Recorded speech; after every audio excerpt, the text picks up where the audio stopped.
person. Individuals, after identifying themselves, will proceed to make brief comments. The board would like to remind everyone that to avoid violations of individual rights of privacy, a member of the public wishing to address the board will not be allowed to make comments about any student, staff member, or member of the general public. No action may be taken or on any matter discussed during the public comment portion of the meeting until such time as the matter is specifically noticed on an agenda and the public has been allowed the opportunity to comment. Do we have any public comment on a non-agenda meeting? Please come on up and state your name. And just as a reminder, we have 2 minutes. I'm not going to enforce it, but just don't go too long.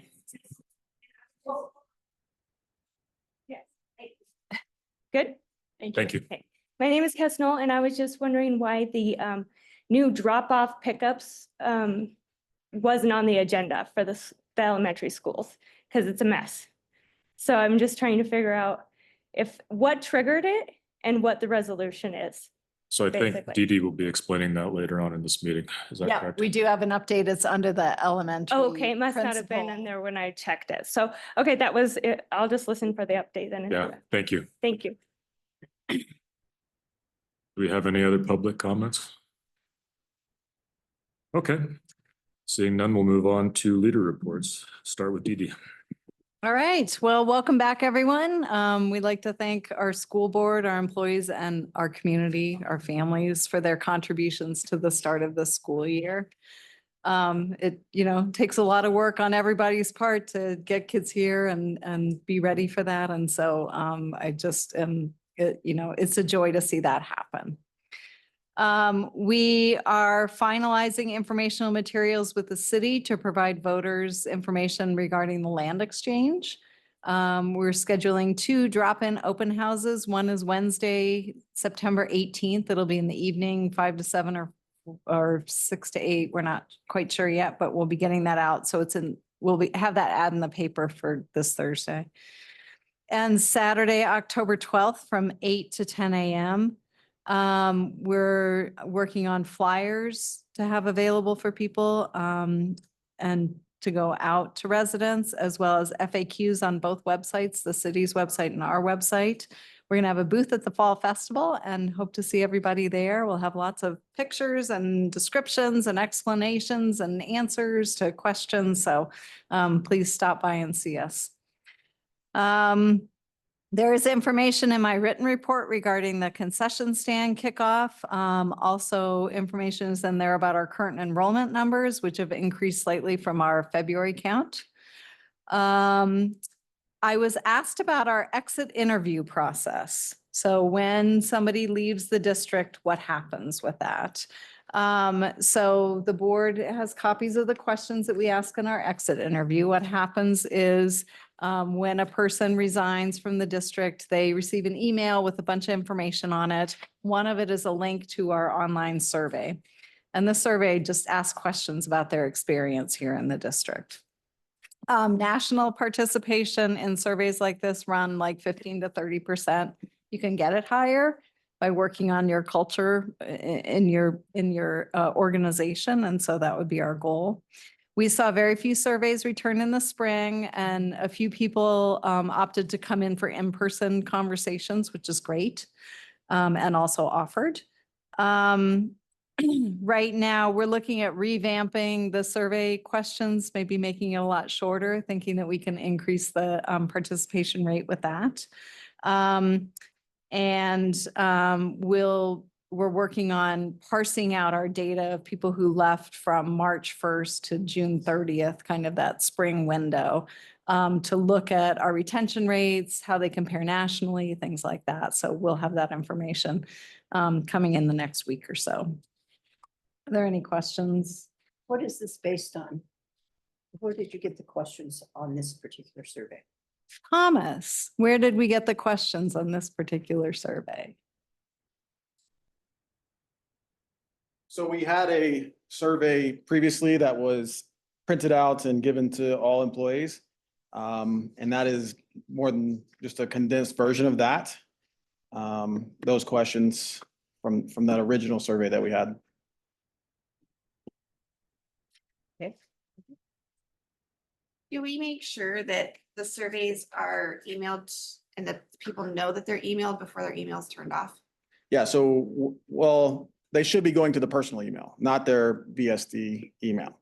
And so we're working on through our process right now, understanding how many that we have not received and trying to find where we're missing. We're gonna go back to getting a paper copy and going with the a digital copy. I was trying to be high speed with a digital copy to keep all my data in one spot, so I'm not double data entering, but we're not getting them back. So we'll just have to do it by hand until we can find a better way to get more responses. Okay, and one more question. When this is completed, then does this go in the CUME folder? Into the person's folder? No, What do you do with it? well, that's a great question. So now, once we start getting the feedback, I typically look at it and see if there's anything that needs emergency to be discussed, talked about. Do I call the employee back in? If there's not, then we'll start sending them back to the supervisor to kind of go over so that we can game plan to see what we can do better going forward. Okay, So yes, the supervisor will start getting these exit interviews going forward.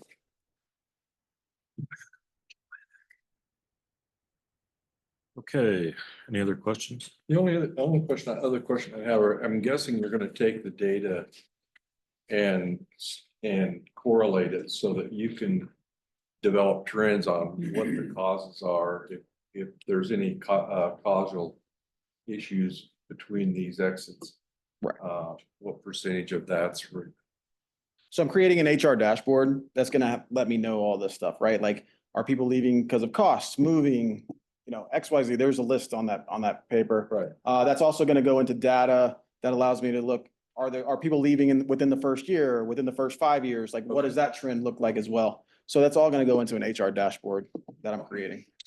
and is there any way that you can share that with the board? I'll start sharing that with Dee Dee and then so that she can share with the board Okay.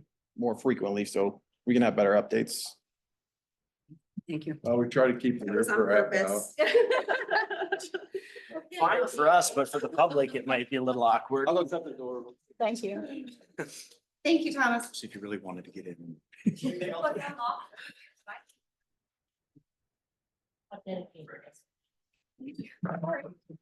Apologize. No, you're fine. Sorry.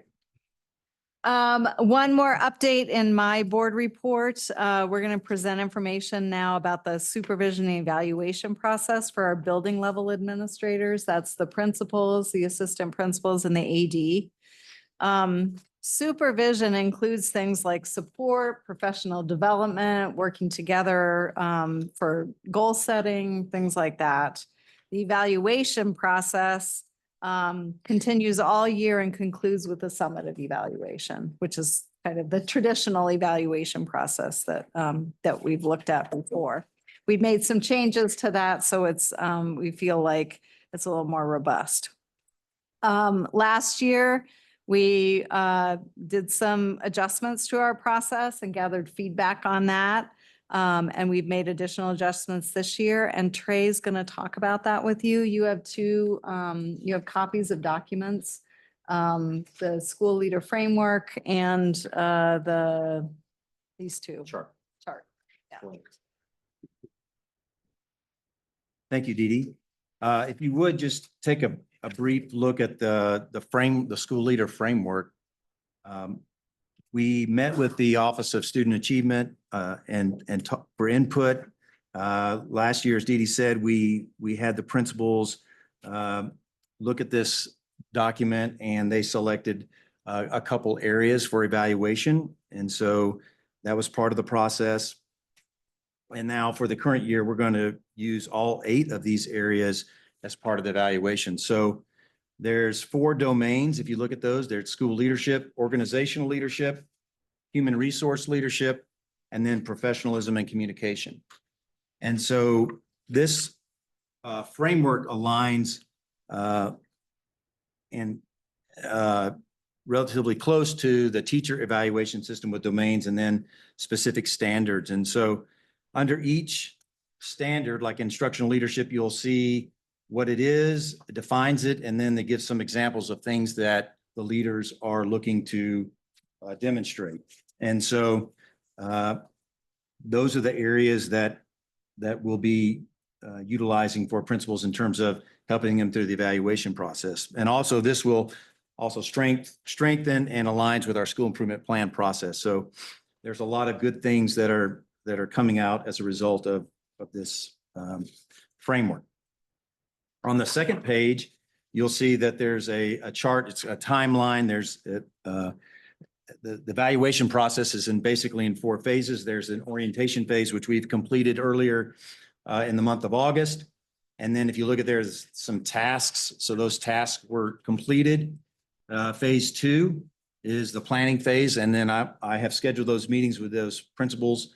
And so you can see what the tasks are for them to do.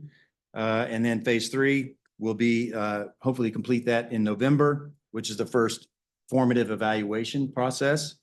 And then on the backside, you'll see that there's a phase 3 for a formative 2 for new principals or new assistant principals. So they will get that in January. And then the final phase, phase 4, is the summative evaluation, which we will conclude in February or March timeframe.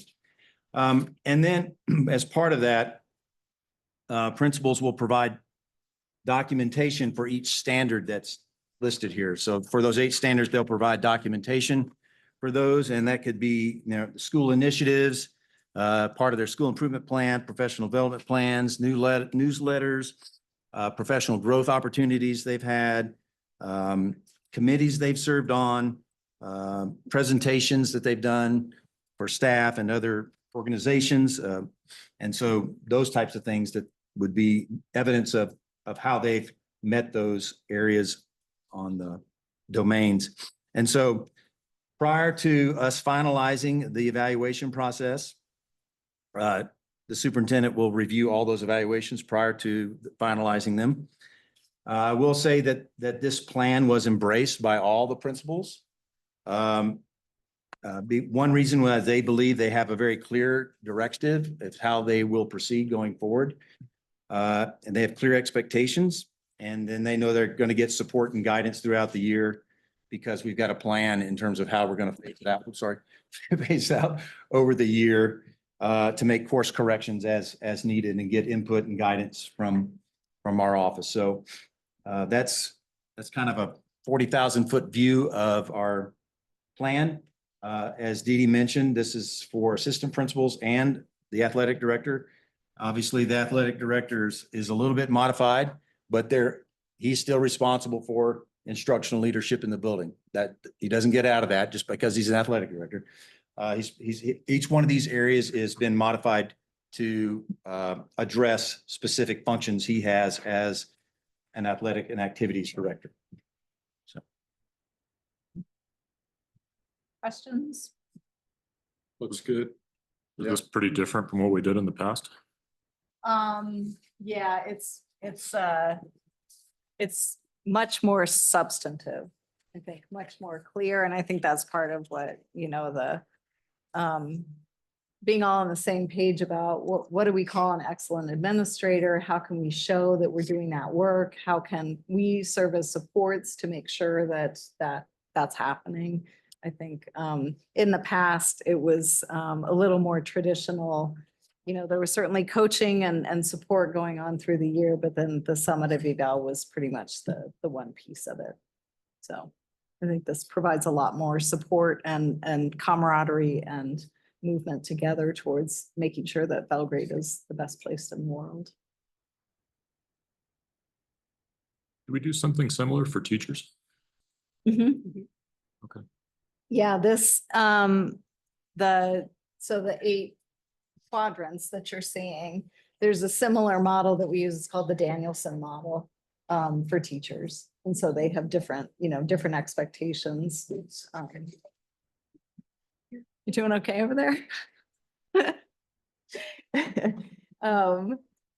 So expectations that are based on, the responsibilities of a teacher, but it's a very similar approach. I would like to see more about that. We can bring that to you next meeting. Am I the only one who doesn't understand how this works? I guess so. I'm never sure what we do with it. Like what the outcome of this will be Mm-hmm. next year, and next year, and next year, et cetera. That's where this at least has a little, seems to have a little meat to it, and maybe there'll be some. I would Well- just like to know how people are evaluated because I know how it works in my industry, but not for the Yeah. educational system. Well, we will bring that to you next meeting. I would appreciate it. Thank you. Does anyone have any more questions for Dee Dee before we move on to Carrie? Okay, Carrie, you're up.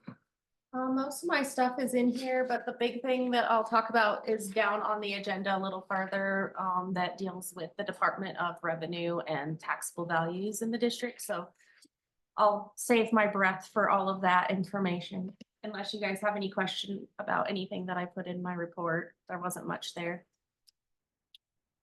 Been busy doing other stuff. Have you switched to the two pay periods per We month? have. When was that done? We switched July 1st. Okay. And so, but tomorrow is the first pay period for all of the staff in the school, will be the first one for teachers and anybody who doesn't work in the summer. So it was a big accomplishment today. I heard payroll go woohoo when they submitted it all, because it was a lot of work to set up that first payroll, make sure everybody's deductions are correct and all of that. So we'll find out tomorrow when everybody gets their paychecks and their pay stubs, how everything turned out. So Well, we hope your problems are few.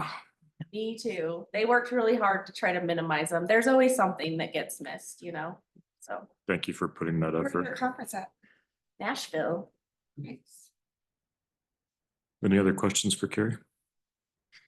Okay, board report. Does anyone from the board have any comments they would like to make this evening?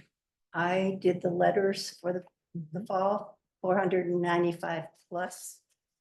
And I don't know if they were appreciated, but I took them to the secretaries and they put them in the mailboxes and everybody should have got a letter from us. Just saying, welcome back to school and have a successful year. I heard they appreciate it. They were appreciated very much. I actually put them in the box, so they're. The high school. I gotta ask. Okay, Dude, good. It's because you have some connections at the high school. Yeah, I was sitting around doing nothing, so I had to go do something. But this is something that we've done for the last 4 years, and it's just a gesture to make sure that they know they're appreciated. You got some good feedback, or we did. Thank you for that. Yeah, thank you, Mary Ellen, for putting all that together. Okay, any other comments? I just wanted to comment on, we've been talking about how our board and our district needed some representation in the school funding equation. And I saw that Becky was part of a consortium. You spoke, is that correct? You have anything you wanted to say about that? What was the outcome? I meant to ask you You want to beforehand, come up to them? but I figured I would just call you out. I hope it went well. What, can you describe what went on? Yeah, it went really well. So I was on a panel on school funding for the Montana Press Fest put on by the Montana Free Press, I think is what the journal is. And I was one of 4 panelists. One of the panelists was Representative David Beatty out of Hamilton. Arlene, and I don't remember her last name, but she is a school board member out of Missoula and also part of the school board association. Rob Watson from SAM, and then myself. And so they opened it with this asking what the state of this public school is right now. And nobody was speaking. And Rob Watson looked at me and said, Becky. So I got to share what the state of school, what public school is right now, which I think that you all know is a little bit of a crisis. And I was able to share about some of the challenges we're facing due to lack of funding and the fact that we haven't gotten inflationary increases that match the actual inflation, plus also the challenge of the fact that not only is we not gotten the inflationary increases to match inflation, but it also just is incredibly challenging even with that for us to get staff and just the state of what's happening in schools with the high turnover and then not having support staff. So we had a really great conversation about that. David Beatty was able to share some of the work that's happened with camps, which I forgot what the acronym stands for, but it's like the coalition of people, the coalition of people working to help schools. But it's all the major organizations in Montana, with the exception of MFPE, that work towards, that are working towards a solution for school funding. And so he presented on what was going to be presented potentially at the legislature this year, and then also talking about the decennial study that'll happen after the legislative session. One of the messages I wanted to send was that we can't wait until the decennial study, because that happens in 2026 and wouldn't go into effect until post 2027. So we can't wait that long in education. So I was able to speak on that. And then we talked about the early literacy program and how great that is that we were able to adopt that in our state, but the challenge is that we can't find staff for it. We're fortunate that we have, I think, hopefully staff for ours, but most schools haven't been able to do that. And so there's a lot of challenges with just staffing in our schools. So talked about that. But yeah, I also got the last word. I got the first word and the last word. So that was great. I'm hoping that there's more of an article or something that comes out of it. I know they did a little short blurb after the fest, but I'm hoping there's more that comes out of it. But yeah, thank you. Thanks, Becky. Any other board comments before we move on to the student achievement department? Okay. Student achievement, I believe, is Amy speaking first. Hello, my name is Amy Guevara. I'm the STEM coordinator. You guys hired me back in January. So I'm excited to kind of share what we've been up to when the whole goal here is to kind of have a cohesive STEM initiative in the district going all the way from kindergarten. So whatever elementary schools are doing in kindergarten and all the way up to fourth grade supports what's happening in middle school, supports what's happening in high school, and then hopefully supports what's happening whether students go to Gallatin College, MSU, or enter directly into the workforce here in the Valley. So kind of starting with the low-hanging fruit, we started with the maker spaces, the maker carts at the elementary schools, trying to align what those were had provided with standards. Teachers were kind of flying the New Bridges mathematics program, and so we were able to align a lot of those projects with the makerspace opportunities. And then kind of moving on from there, we just kind of found teachers were overwhelmed with all of like the STEM opportunities. It just felt really big, like there was a lot of material. So I was able to go in and kind of put together some kits for teachers, facilitate co-teaching opportunities, or kind of do a shared situation depending on the teacher's comfort level. But bottom line is I went into 15 different classrooms, grades 1 through 4 last year over all three of the schools, and then spent time at the middle school and high school as well. Went on a few field trips with the high school and spent time in the robotics area, as well as woodshop with Mr. Volkman. And then was able to kind of serve over 300 students as well as community members. We held 3 community events at each of the elementary schools. Oh, I lost my spot. And then we strongly aligned 2 units with the Bridges Mathematics program with STEM projects. So kind of we're able to make those a little bit more project-based and have teachers improve their comfort level with making things project-based and a little bit more real-world opportunities for students. Those primary math-focused skills were operations and algebraic thinking, measurement and data, as well as geometry. So those are kind of when I went and looked at some of the data that had been reported from previous years, those seemed to be especially the math points that needed to be addressed in some areas that we could support. And so that's where I started. And then I also introduced our elementary school teachers to Tinkercad. I don't know if you've ever experienced Tinkercad, but it is the educational piece provided by Autodesk. So anybody who uses AutoCAD, which is a computer-aided drawing system, this introduces students to that. And so there is a lot of geometry, a lot of measurement, and you can animate things to show energy flow and a lot of physical science applications as well. And it's free.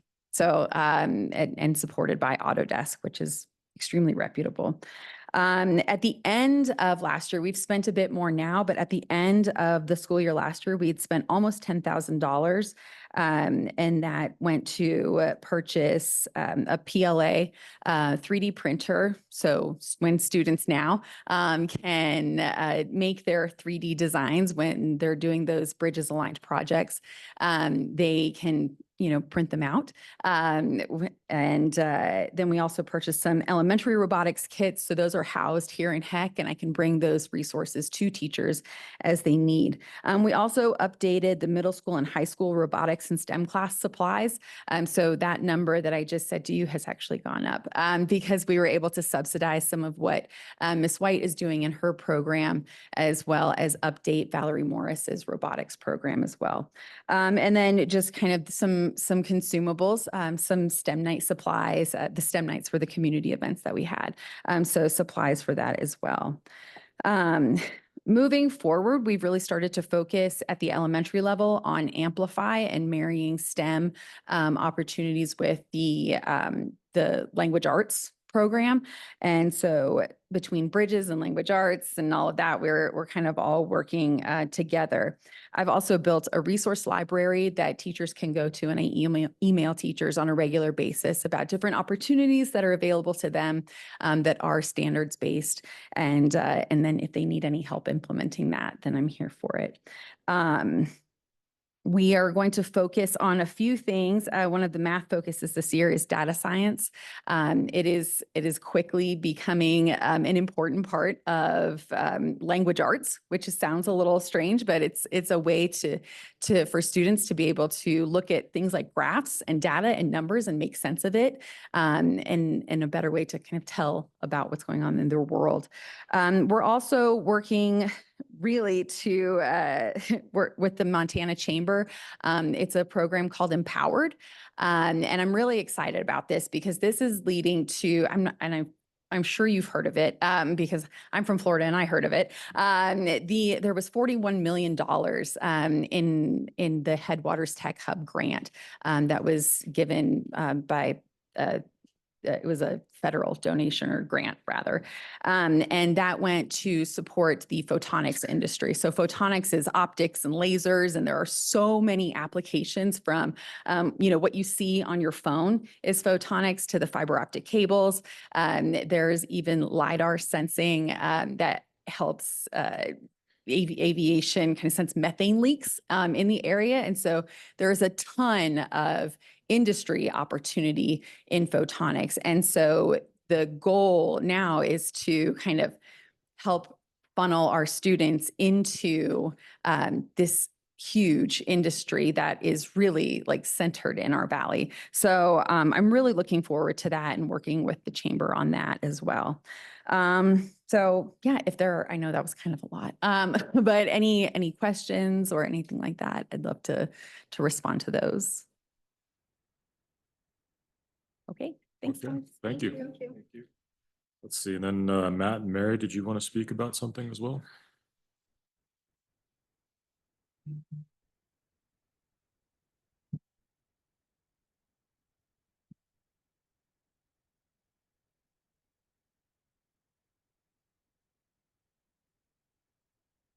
Well, Matt's hooking up here. Our worlds clashed over the summer. Matt and I, we worked hard this summer to look at curriculum director position, student service position, and and talk about how we could be more collaborative. And as a administrative group last year, one of the goals was to really talk about student achievement from both worlds, because our worlds continue to clash.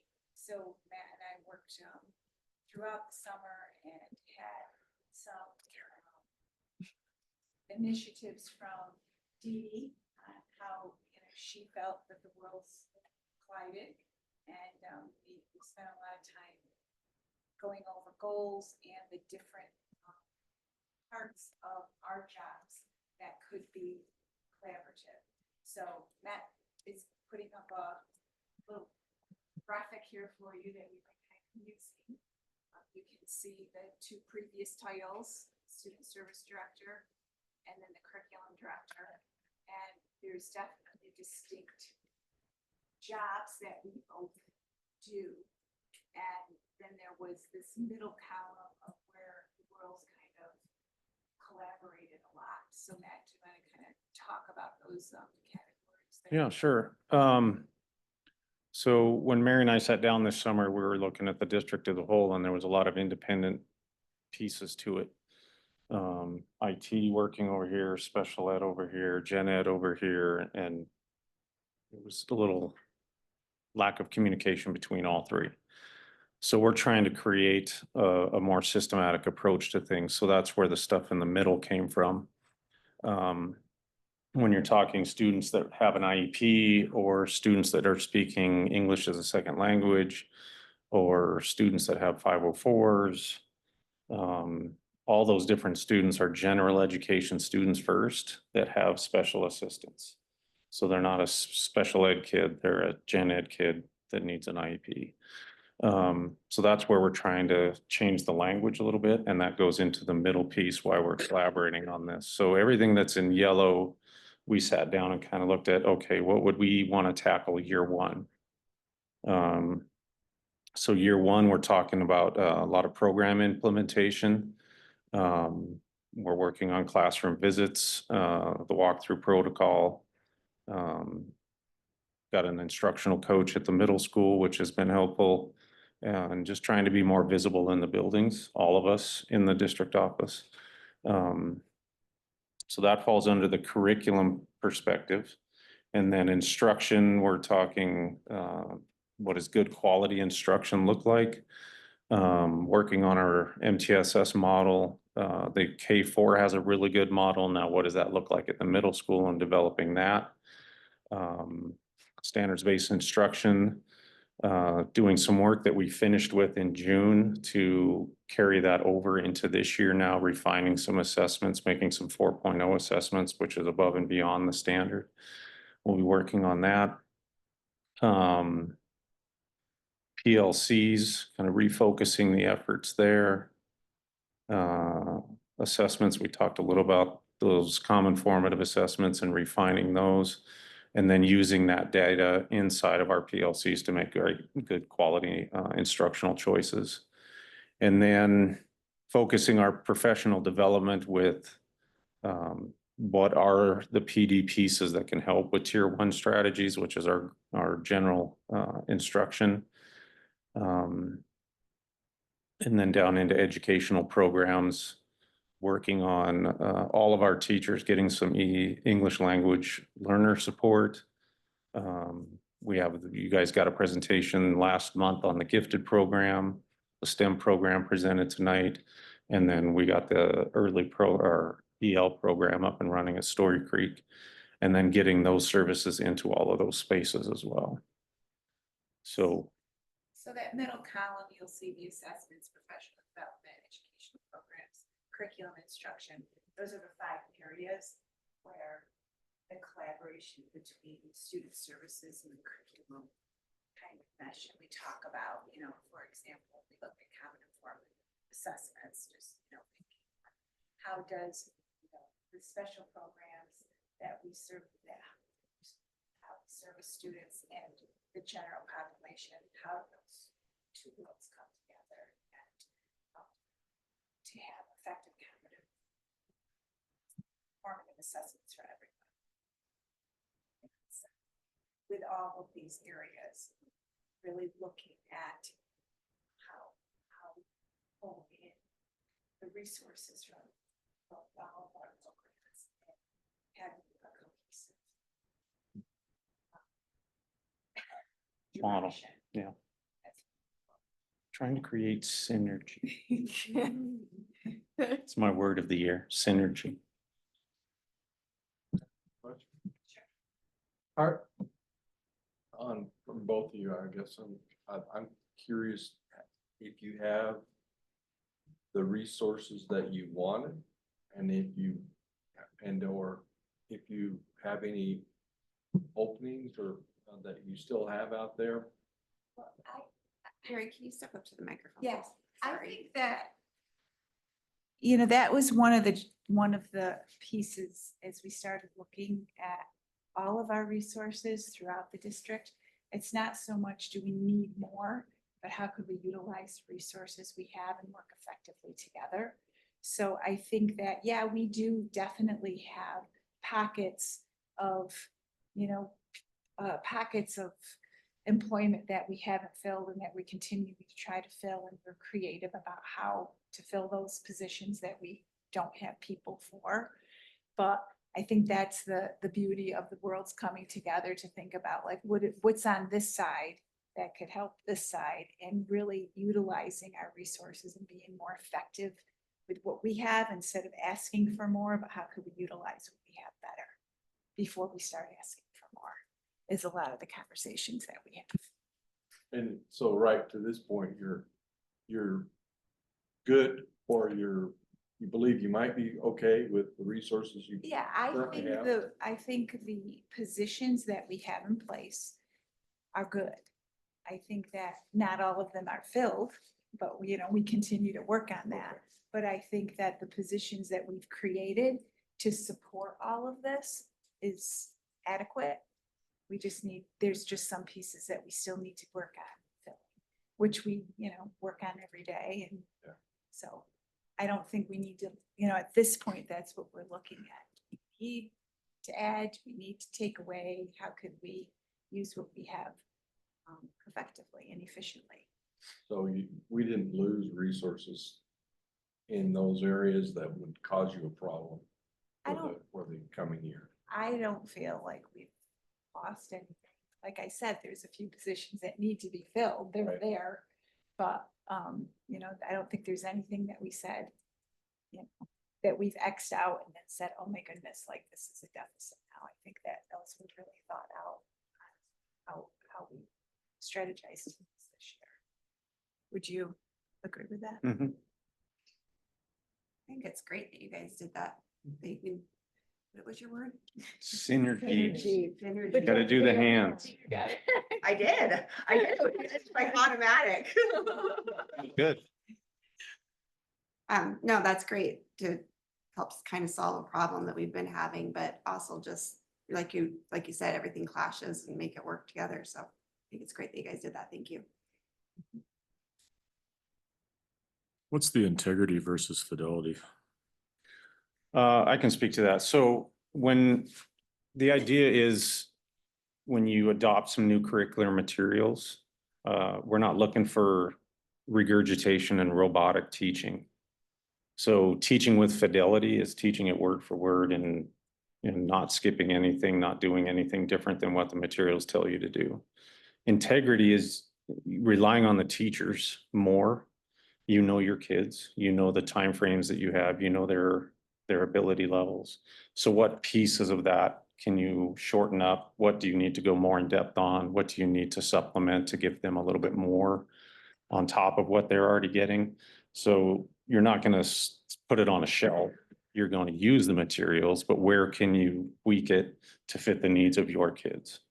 So you're still using it with integrity, but not necessarily reading it word for word and just relying on the program. So we're still relying on teacher intuition, I guess is the best word. And we had, even this afternoon, we had a great conversation on part of that, because the teachers were, with the Amplify at that K-5 level, they really want to roll this out the way it's meant to be rolled out, which causes a lot of questions on both sides of of our worlds. Like, how do we meet the needs of some of our special education students and still roll this out the way it's supposed to be rolled out? So those questions are awesome, and it's showing us how, how our staff is really starting to buy into all of this and, ask those questions of, well, wait a minute, this student has this many minutes, but we want to pull out at this time. So how do we meet all this? And those are great questions and really thoughtful questions from the staff that we're working on and working to answer and improve instruction. So I was excited with that conversation today. And when you sit down at a PLC meeting and you're talking instructional strategies, if you're all using the exact same stuff, then you're just talking apples to apples, not randomized kind of teaching. So. Any other questions? Just one question about language skills. So it would seem that they're going to get a little more stretch on that in the next year or two. What are we doing to help ourselves on that? Are we giving training to the teachers to help them with their language skills, as well as, obviously helping the kids get better in English? Yeah, it's a model that we're kind of talking about is every teacher in the district is an English language teacher. It doesn't matter what you're teaching, you have academic language that is specific to your specialty. We have teachers in every building that are designated English as a second language teacher. But with the numbers of students that we have and only one person in the building, they can't fix it by themselves. So the English language department, the EL teachers, I met with them 2 weeks ago and like a month ago. They're developing some training to deliver to staff meetings on like top 10 strategies to help with English language learners in the class. But also kind of, I guess, thinking along the lines of every student and primarily K2, every one of your students is an English language learner. They're all learning how to read at the same pace. But that extends all the way up through 12th grade because there's very specific language for very specific classes. So the training is good for everybody, not just the ones who might have a student in their classroom that doesn't speak English very well. It's good for all kids. It's research-based best practice for every kid. So we're trying to, again, look at it from two angles. What's the big picture? How could we train all our teachers with good strategies? How can we get those pieces out there for everybody? Well, we're tackling our EL students with our teachers and with our staff. So we have to look at it. It's not just helping the students, but also how are we going to big picture train our teachers so that everybody's feeling comfortable with the strategies and moving forward and helping all of our students. Thank you. Any other questions? Thank you. Thank you, guys. Very informative. Principals, let's start with the elementary. Ashley, are you speaking?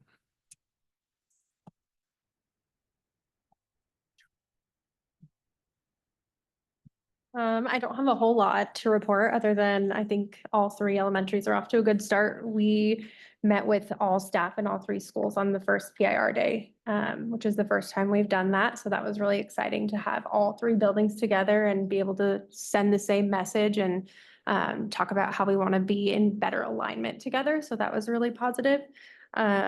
Other than that, I think the talk of the town is the traffic and the parking lot. So I'll jump in right there because I helped spearhead this under the direction of Dee Dee. So in meeting with the principals last year, there was concerns over the drop off and pickup with safety regard to students, parents and staff. It didn't appear there was a real orderly way to enter and exit the campus. There was also concerns about emergency vehicles trying to access the main roadways during that time. And so these concerns caused us to consider, is there a way that we could improve the ingress and egress on campuses? And so we met collaboratively as a group with principals and teachers and staff. We had some select parents that we talked to. Some of the staff on the campus, particularly at Saddle Peak, had worked in another setting, another jurisdiction where they had a really organized plan for drop off and pickup. And so we just talked about that plan. It seemed like that was the direction to go as the team was working together. Over the summer, the principals and I met with the city and law enforcement to go over the plan and just talk about pain points that we expected. And could we get their support in terms of helping us manage some of those perceived pain points? They have been tremendous and helpful. I just want to compliment our two SROs, Matt Johnson and Sergeant John Owens. They have been spectacular in terms of helping us. And I thank the chief for that. And obviously the city manager for their support. We could not have done it without them. And so we continue to monitor that and make necessary adjustments. I know we sent out correspondence Friday afternoon at Story Creek to modify the drop off. So we have 2 drop offs. Basically, one, if your student needs more help here, if not as much help here. And I was there this morning I've been doing drop off and pickup duty at Story Creek for 9 days. Mary has been helpful with me. And so we've been tag teaming it out there just so that we could get a real boots on the ground understanding of what's going on. And so that really worked well today. So, that was an adjustment that needed to be made. Obviously, the backup, particularly at Story Creek, the backup on Bollinger was a significant concern, not only by us, but by the city. And so we're working with them to alleviate and create another traffic entrance point for Story Creek, which we think will be able to alleviate the backup on Bollinger Road. So that's kind of the backdrop as to how we arrived at where we are today. Ashley, would you like to elaborate a little bit more how it's specifically going at Saddle Peak, where you guys really had a good start to the year, I think.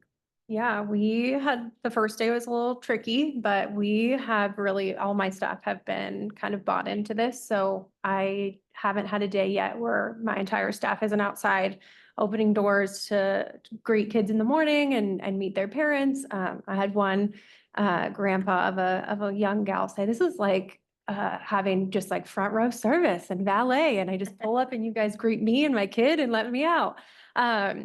I enjoy it. I know more students' names in the last 9 days than I think I've known all of last year just by opening the door and greeting them.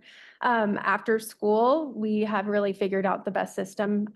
We had it in 13 minutes today. We had our whole entire parking lot cleared out.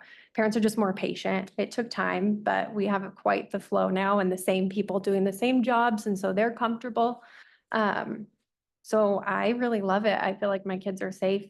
And safety is inconvenient sometimes, but they're safe and I know that they're getting home and I'm not worried about, them getting hit by a car in the middle of my parking lot. So I have nothing but good things to say. Any questions? I would just say for Story Creek, just to make sure that you're looking at the whole picture and not just diverting traffic onto a different road, because you're going to back it up onto Black Hawk now. I'm glad you're having success, but it's a mess at Story Creek. What is the time frame for the Story Creek modifications? I can address that. I've been there every day. Except, do what now? Oh, for the changes? Yeah, I don't know. We're still working with the city. The road has to be built, more or less. Initially we were at 20 minutes. We did 105 cars one day. Now we're averaging around 80 cars.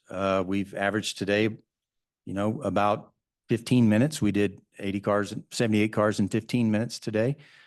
So we're getting better. And that means the last car was leaving right around 3:30. In my neighborhood, there's a mom who children attend Story Creek, and she was just saying to me that, yes, you could get on campus, but getting off campus was not an easy endeavor because of the way people parked and during the wintertime and all that was going on. It was not orderly and safe in her estimation. So yeah, 15 minutes is what we were able to do. And like anything, at the beginning of the year, you're trying to teach people routines and procedures, and we're also teaching parents routines and procedures for car rider and drop off. And so it's taken a little bit of time to do that. And that's kind of why we've got a little bit of a cushion getting out there a little early. You know, kindergarten teachers have to teach children how to line up and go to recess and line up, go to the cafeteria and go through the lunch line and all those things. So it takes a little bit of time of getting that. So we're getting better. We'd kind of set a goal at Story Creek of 15 minutes. And so, we've kind of met that. Obviously, we'd like to get better. But I think, as we continue to refine it, we'll get even faster. And I know that, the change in direction, we have a plan for that. We've talked about it. And so, I think it's going to continue to be safe and get students and staff off campus in an orderly and safe fashion. So in terms of getting the road built, I'm just in conversation with Neil every day, and the people were out there today. We're just trying to figure out what's the quickest way to get at least a temporary road built. And we were hopeful for, sometime this week. I don't know that we'll be successful with that. I won't make that promise, but that's our goal. And then we have a new plan for when that happens. And that'll have a little learning curve too. So I appreciate people's patience with this. And I strongly encourage you to call me or call Trey. Give us your thoughts and ideas. We've had great conversations with people. We really would encourage you to give us a call. Tell us what's going, not going well for you. Because we've been able to make some changes just based on those conversations that we've had that we think were positive at your school and the other school. We didn't hear anything about this last year. I know it seems like the elementaries are kind of a cluster pickup anyway, but what safety thing did you guys address to offset the increased frustration of the parents? So we've been fielding comments about student safety in the parking lots at those two schools for years. Certainly since Story Creek was built, and then Saddle Peak also. So it's that watching kids dart out between cars that are moving. It's, that's a big piece of it. And then being worried that we couldn't get emergency vehicles in. Especially, we talked a lot and tried to figure out how do we push snow back to make room for cars at Story Creek, things like that. There's a lot that gets in the way. They weren't designed well for this process. And so that's where it came from. It's been we had a conversation. Godfrey was having conversations Safer about it. now? It's just slower? Or It is that- safer now, and it's slower, and we need to fix that. And, we have other options that we can take a look at. Things like staggering the arrival or dismissal. We're trying to stay away from that just to make it easier for families. It's another option. This is a model that's used all across the country at different schools, so it's not something we dreamed up. It has merit. Is it going to be the perfect model for both schools? We're going to find out. We'll have it seems to be working pretty smoothly at Saddle Peak right now, and Story Creek is still our question mark. I think some of the problem or some of the things that have been addressed, at least at Saddle Peak, is parents come at 2:30, 2:45 and get in line. And so, that line then is long all the way to the, through my parking lot, where I think now they're starting to get, if I come at like 3:16, the line's moving. So they're not sitting in that line for very long. It's just that initial starting the line, but it really does just go real quick once it starts. If we do a staggered start time, is that something you're wanting to implement throughout all the elementaries, or is that something we could try at Story Creek while we're waiting for the We road can, to- yeah, we've talked about, do we want to go ahead and move in that direction? We're hoping that the road gets done quickly. We started on it, but there's Mhm. maybe this table length. Right. Maybe. They need to bring their big trucks out. Yes. But yeah, we have played around with that idea and it's certainly on the table. And, I talked to Neil last week. I said, how fast can you get this done? Do we need to just put a halt on it? What do we need to do? And he said, no, it's going to happen fast. We're going to help you get there. We can do something temporary and then, do something more permanent, which is probably a good model because if the temporary needs to be adjusted, then we haven't already gone ahead with the permanent, so.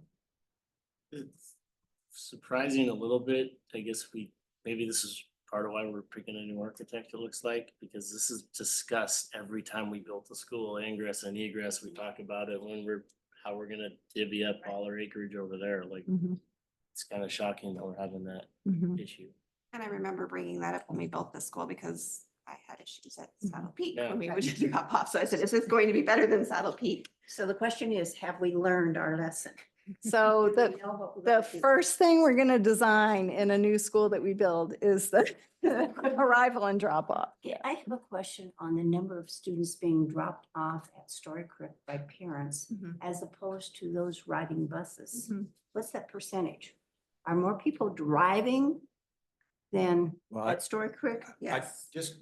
I haven't done the morning because the morning has not been significantly, it's a vast time period from 7:30 to 8:15. So you got about somewhere around there. It's about a 30-minute window. So I know some days there's a lot of cars, like we've had over 100 cars for drop off and then fewer cars in the afternoon. So, but Scott I know that transportation has increased for bus riders at Story Creek and probably Saddle Peak as well. But maybe you could address some of that, Scott.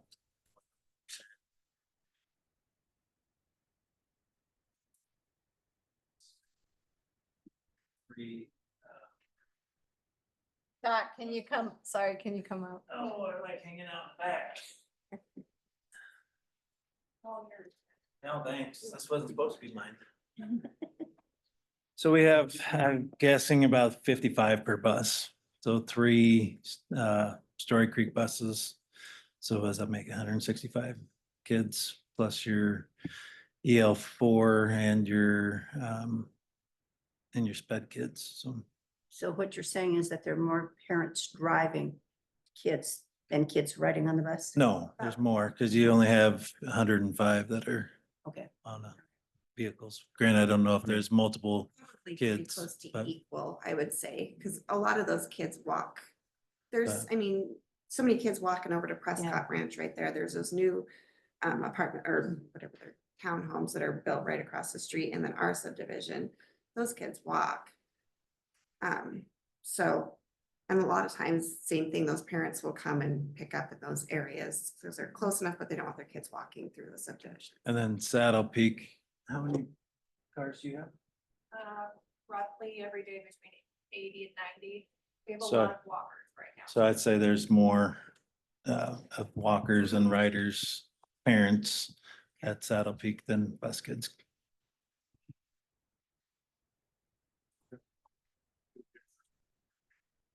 Yes.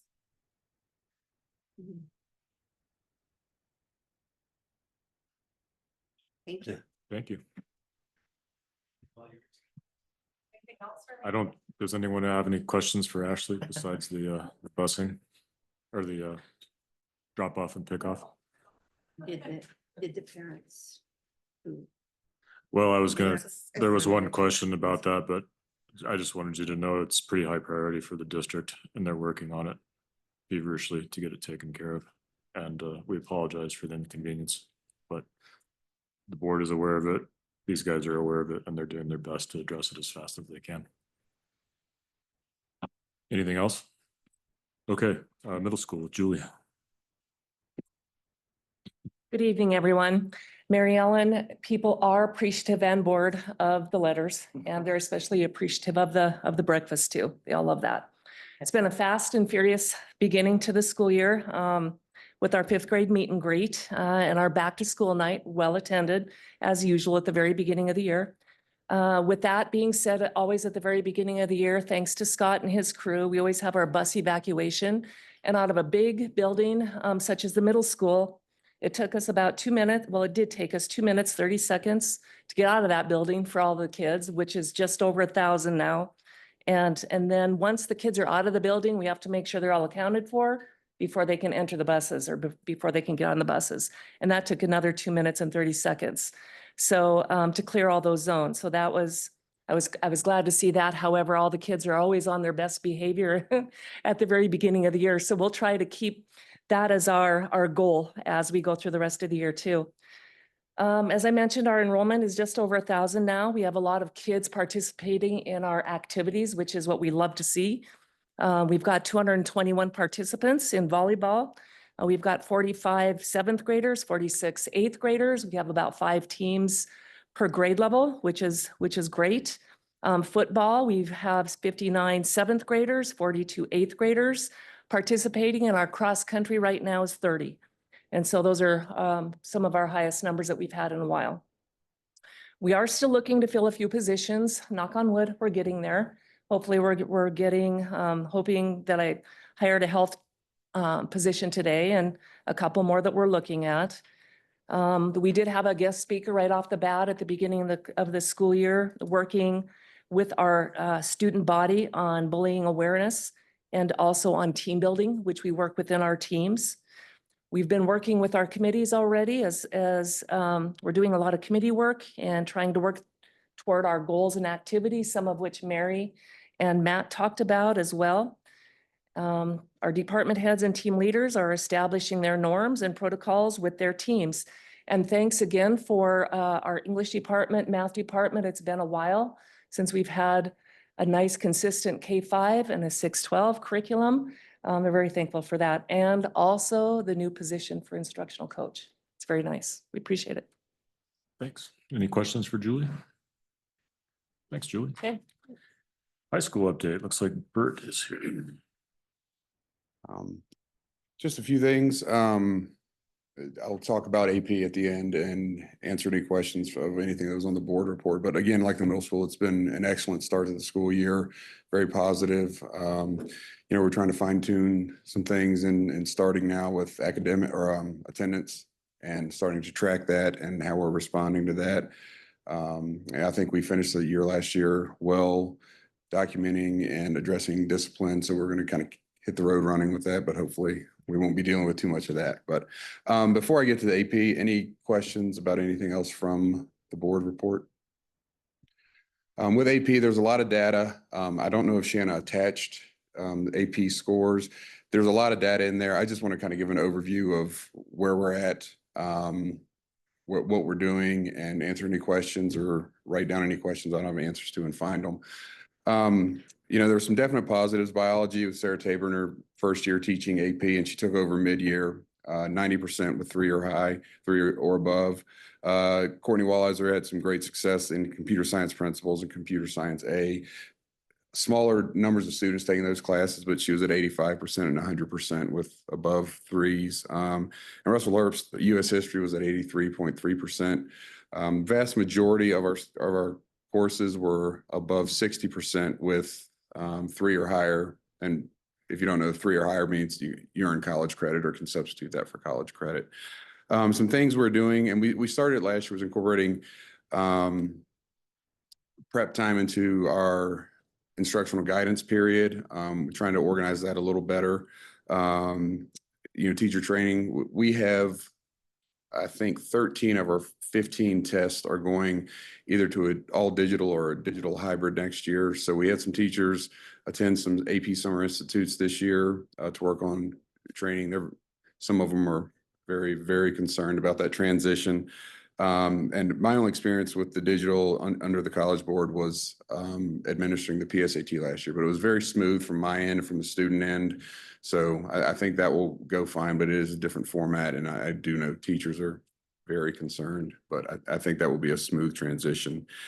And, you know, something else that we're doing is I've contacted Bozeman and Gallatin and want to get with area schools, their test coordinators, and essentially powwow about all things testing, administration, instructional improvement, data analysis, the transition to digital, the things they do in school to prepare test wise, the things they promote outside of school for students. By and large, there's definitely a lot of positives. There's definitely some glaring areas of deficit that we need to work on. And those are some of the things we're trying to do to address those. Any specific questions? I'm sure there's a lot of questions. There's a lot of data in there, but. Anybody else want to go first? I had a couple. I probably have more after they ask. Are we doing anything? I mean, you mentioned we have a couple that are obviously deficient. Historically have been. Are we like giving some thought to maybe those aren't classes we need to spend a lot of money teaching and we should load up some. That conversation has arisen, and those are decisions I think we need to make in conjunction with district office. I have two classes in my mind. One had done better, and as the numbers grew, scores tended to go down. I do believe, so Grant paid for testing over the last, I believe, 3 years. There were multiple instances of teachers reporting students telling them, yeah, I'm just going to take the test because I don't have to pay for it anyways. That has weighed heavily on teachers. But anyways, to answer your question directly, yes, those conversations are happening. Decisions have not yet been made along those lines. So the comment you just made, another question, do we have, so when we have that, do you feel like those kids that are in some of those overloaded classes are still getting the individual instruction they need to try and achieve the goal of passing that and passing, or is it getting diluted because you have kids in there just like, screw it, need the AP class, they take the test, why not? Yeah, and I do believe this might be a double-edged sword, is the advanced studies diploma, 2 AP classes for that. Now I'm in it, and a free chance at college credit, so less skin in the game. I do believe that I have a factor in it as well. Does the grade in the class typically have any reflection of the score they got, or somebody getting an A who's getting a D on the test, or getting a? You would be surprised how it goes both ways. There are A students that score 1, and there are C, D students that come out with a 3 or higher. And we really started this spring. We did it more with ACT, just looking at ACT scores and comparing some grades with that. When you're doing that with 250 students, it's pretty time consuming, but it was very interesting the way it did not mesh up the way you would think it would on both ACT and the AP scores. Last one I had, we offer BC Calc, or kids taking that online and then taking the test. So that one, we don't teach BC, but the test administration is the same. Some students that either have already taken AB will go into an independent study and take BC, or one was a student that was online. So, occasionally we'll administer a homeschool test if they ask early in the year, and we can order the test for them.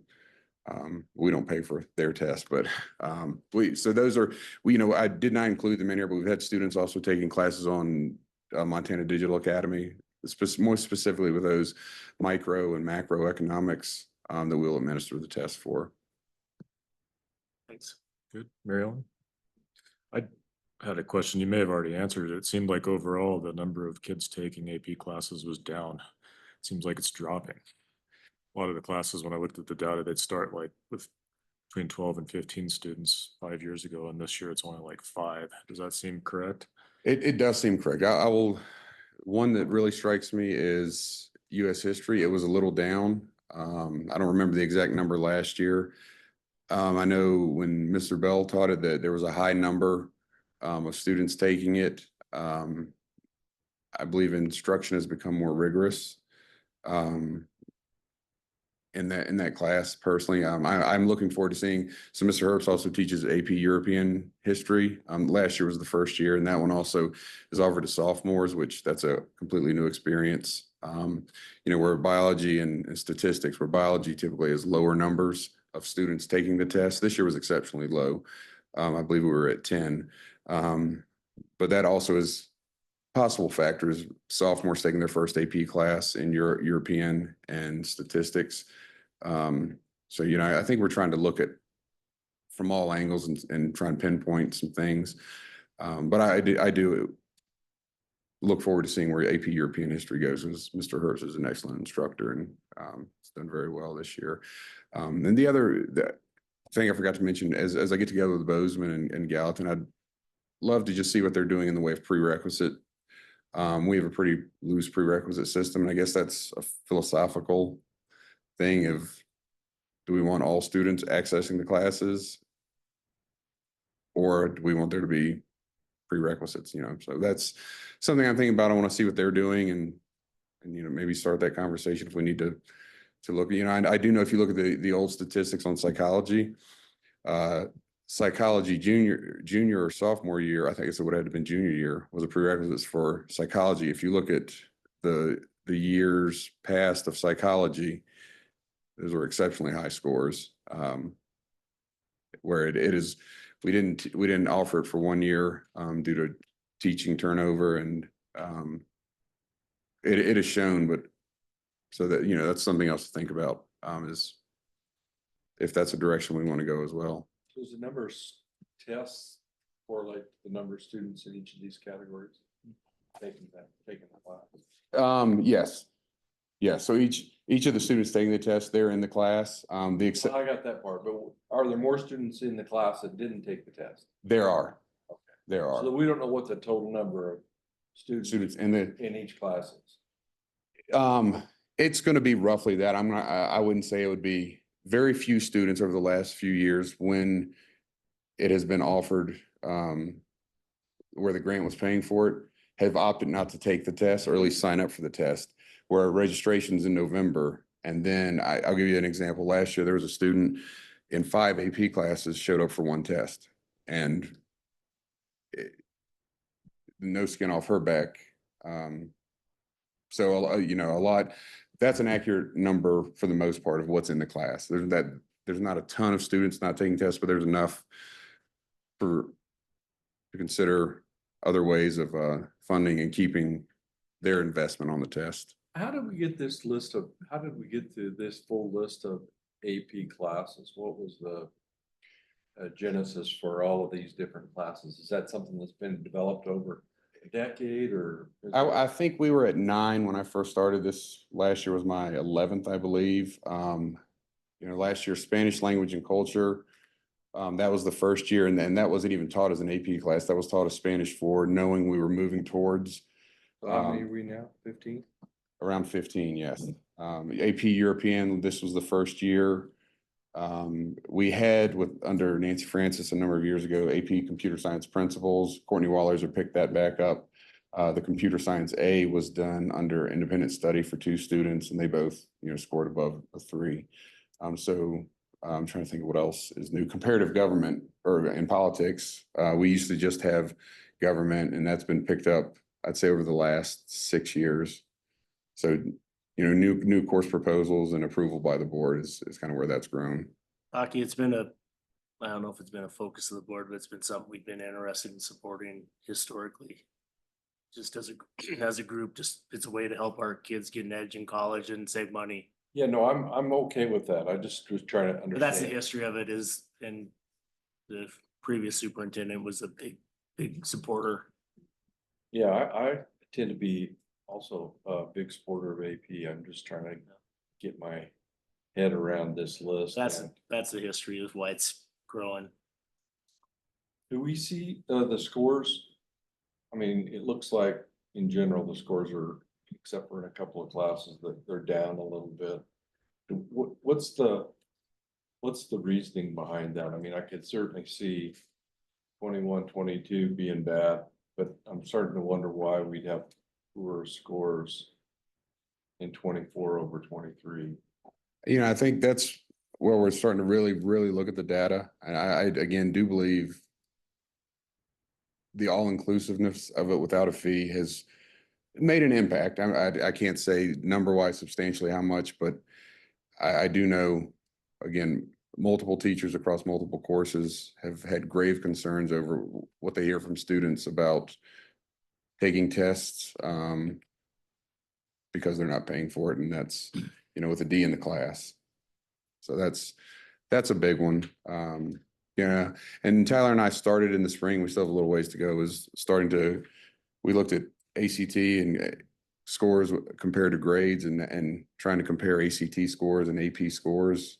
That's just a lot of data when you're looking student to student, over 250 or 220 students. So we're just trying to collect as much as we can, try and pinpoint some things and make improvements.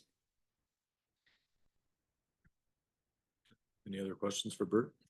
How happy are you, Shanna ditched tonight? It is what it is. Thanks for coming. Also, our homecoming schedule's out. Shannon wanted me to mention that, for the activities that week, things going on in the evenings outside of sanctioned sports, spirit days. So that schedule is out. She may have attached it. I'm not sure. Okay, perfect. Thank you. Bert. Okay, moving on, facilities with Leroy. Good evening, folks. Going down through the stuff that's in here, A&E has been hired to design and manage the middle school east bathroom remodel and re-roof project. Has been years in the making, so it's good that we have that, that ball has started to roll, thank goodness. High school ag teacher came to us last summer, maybe it was in the spring, and proposed an idea for Manacucci Park and a lot of that space that's not being used. So I have attached his proposal, which we met with the city, and the city loves the idea. And of course, we're definitely behind him on it, and infrastructure would totally work out as far as the sprinkler system, irrigation and everything. So the next step is going in front of the Airport Authority Board this week. So he and I are going to be meeting tomorrow, go over everything, and then we'll be doing that. And I think that's just one more step closer in getting that done. If you guys haven't had a chance to look over that proposal, you should. It's really cool, and he's put a lot of information in there, a lot of time into it.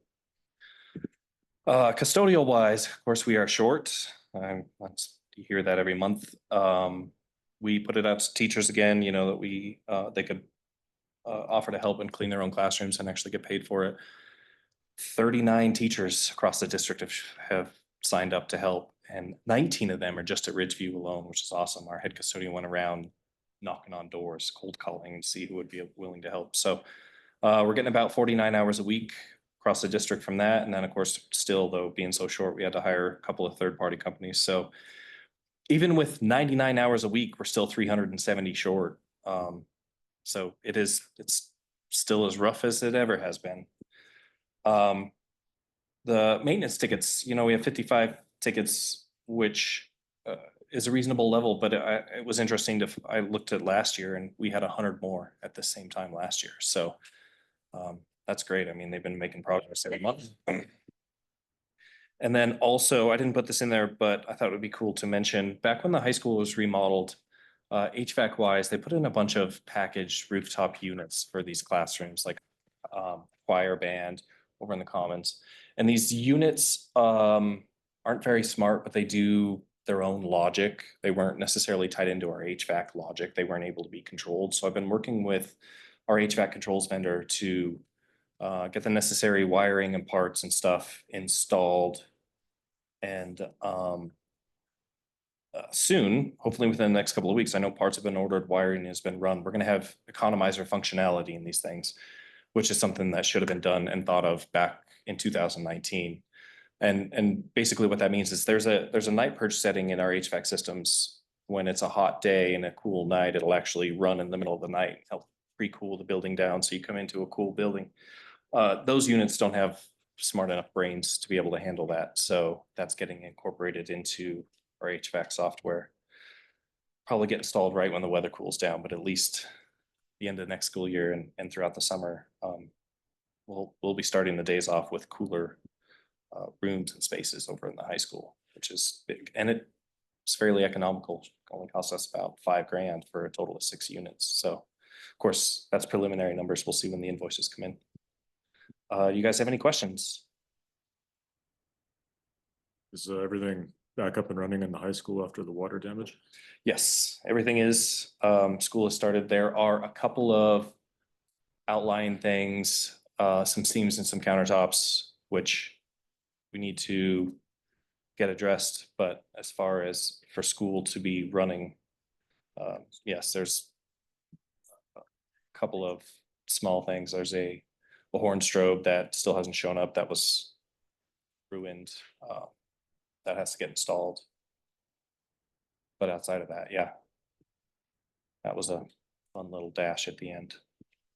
Thank you. One thing to say there, I think the teachers, custodians, right at the end, the last week or last 2 weeks, did a tremendous amount of work to finish up everything and get it ready for school, and they need a pat on the back for that work. It was Yep, really a lot. it is. We're having lunch. We're providing lunch for them on Friday. Good, Yeah. good job. Any questions for Leroy? Thanks. I made a mistake. I forgot Toby was rolled into the high school and I forgot to call him up. Do you have an update you want to provide us, Toby, on athletics or anything like that? Activities?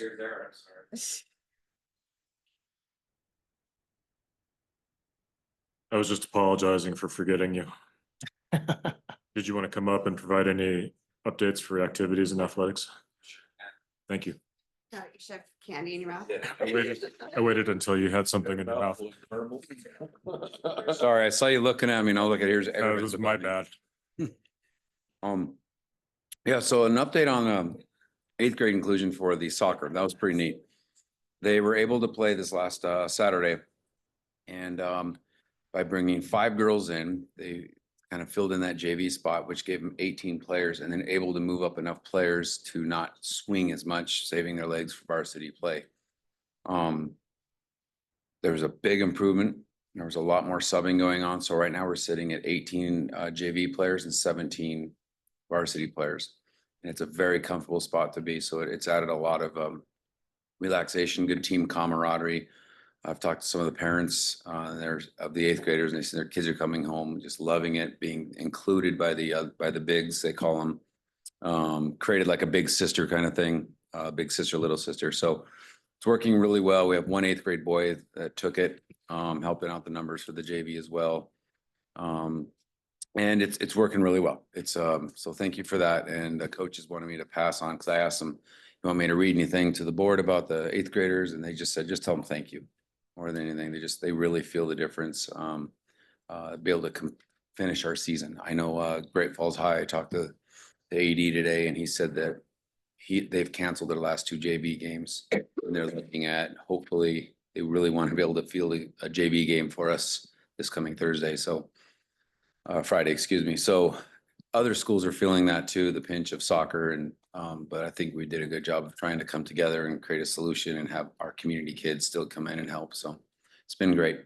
Bert did talk about the homecoming schedule, got a lot of fun stuff planned that week. It's always a really fun week as long as the smoke stays away. And our football team won their first game. Any questions for me? Thanks, Toby. Thank you. Okay, let's move on to the consent agenda. Let's begin with a motion. Move to adopt the consent agenda. Items 1 through 4 is listed on the agenda and board packet. I second. We have a motion and a second. Do we have any public comment on the consent agenda? Comes back to the board. Any board questions? I had one question for you.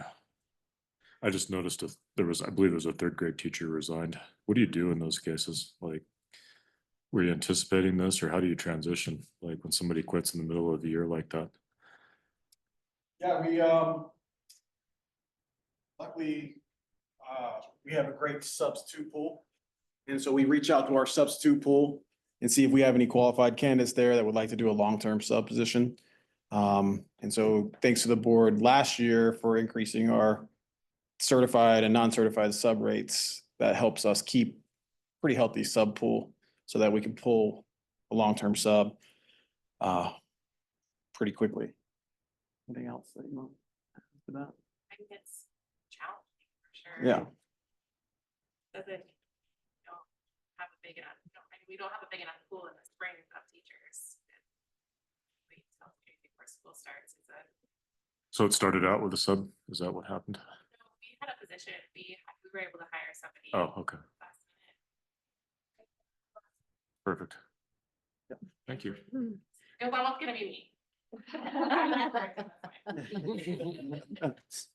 Steve, I had a comment and a question. Thomas, I think online, the pay matrix for the coaches needs updated to reflect the first cell has gone from 40 to 41. So the math works on all the salaries. I just kind of was looking at them online and that it doesn't work if you look at our online matrix. It just needs updated. So the online matrix. Yeah, for coaches pay. Okay. You get a gold star for that one, Frank. Nice job. Thank you. I was just gonna say that there were duplicates in there, but you beat me. And then step increases for counselors, are those, I know we're voting on some of those, or those apparently don't happen by year, or those happen, so we're keeping people, is that a retained staff strategy? No, so the counselors, they were emergency, some of them were, most of them were emergency authorizations. And so every year we have to terminate. And so because of their hard work over the summer, they earned Right. education. So they were able to come in as a new hire counselor. Okay, thank you. And some of there's, not sure there's duplicates, but there's some, we have multiple people either leaving, coming of the same person doing different jobs and things like that. So you will see some same names on there, but they should have different jobs or, and something like that. Okay, thank you. Any other board questions on the consent agenda? Before we move back to a vote? Did you see your executive minutes that I printed for you at your chair? Yes, yeah. Do you want those? And back? I would love those back. Okay. So I can shred them. You just have to sign. I don't need that one. No. You want the signed ones right now? Yeah, you can just sign them if once they're approved. Oh, I see. So these are rolled into the consent agenda. Yes. Thanks. Oh, I got an envelope for you to I sign. guess once we approve it, okay. So let's bring it back to a vote. All in favor of approving the consent agenda, say aye. Aye. Frank and Joanne, did you guys? Aye. You were, I do. I'm so sorry about. Oh, what was your vote? Oh, yes. Okay, thank you. We were dealing with our shredding documents. It seemed important. And I guess I didn't catch, is Jesse online? Okay, motion passes 6-0. I will bring these to you, Carrie. Prior business, bus route changes. Scott, did you want to speak about that? I guess there's not much to say, is there? Good evening. Can I first thank the principals for wonderful bus activations? Thank you. Thanks. Yeah, we got some changes. Looks like about 9 routes there. We've changed buses. We've added the English literature for 4-year-olds. We have a McKinney-Vento in Bozeman. And then we have a student with the IEP that is out of Ridgeview District that we are transporting via a van because we don't have an extra driver.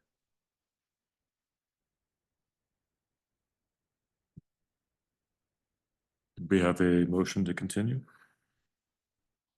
Move to approve proposed route changes to 9 routes, including the addition and deletion of routes to increase mileage by 34 miles per day for bus and 15 additional miles for an e-bus route. I second it. We have a motion and a second. Do we have any public comment? Comes back to the board. Any board comment on the bus route changes? What are we doing on drivers? I can do. I need subs. So if you know anyone that this wants to help mornings or afternoons. Any more questions for Scott? Comes back to a vote. All in favor of approving the bus route changes, say aye. Aye. Aye. All opposed, same sign. Motion passes 6-0. Thank you. Appreciate it. Thanks, Scott. Thank you. Moving on to new business, the MOU between OPI and DPHHS. So we are very pleased to announce that we're working with Intermountain to reestablish our CSCT program, which was very effective prior to COVID and then kind of fell apart during COVID with the changes, and OPI had to stop supporting the program for a time until they figured out how that funding would work. So in order to reestablish our service, we need to do this standard MOU with OPI, DPHHS, and our district that talks about the way the money moves, right? And how that happens. So it's a standard OPI MOU. That's our first step. Carrie and I actually met with Intermountain today to talk about getting the programs going in the schools. So at our next board meeting, hopefully we'll have an MOU to work with Intermountain to get those services going. We need a motion to continue the discussion. I move to approve the MOU between Montana Office of Public Instruction, Montana Department of Public Health and Human Services, and Belgrade School District for the purpose of sending and receiving monthly voluntary intergovernmental transfer monies between all parties to provide CSCT services to students. I'll second. We have a motion and a second. Do we have any public comment? Hearing none, it comes back to the board. Any board questions for Dee? Who invented this kind of It wasn't us. bureaucracy? You know what? We are so thrilled to be able to offer these services again. We are willing to do it. It's going to be fine. It just seems to be. So we've seemed to have done some things since COVID to kind of Mm-hmm. patch it. Yeah. Does this then slide in and that patches get pulled back? So Yeah, this So- is the so new like system. It's, that's yeah, that money, whatever. Is it just supplanted by this or is it? Yeah. different money? Went away with COVID. Yeah. We used COVID. We just, Yeah, did you we one just hundred used percent COVID COVID. for it? So this year we have no Okay. services. right. So we're going to go back into the program now that it's been fixed. Okay.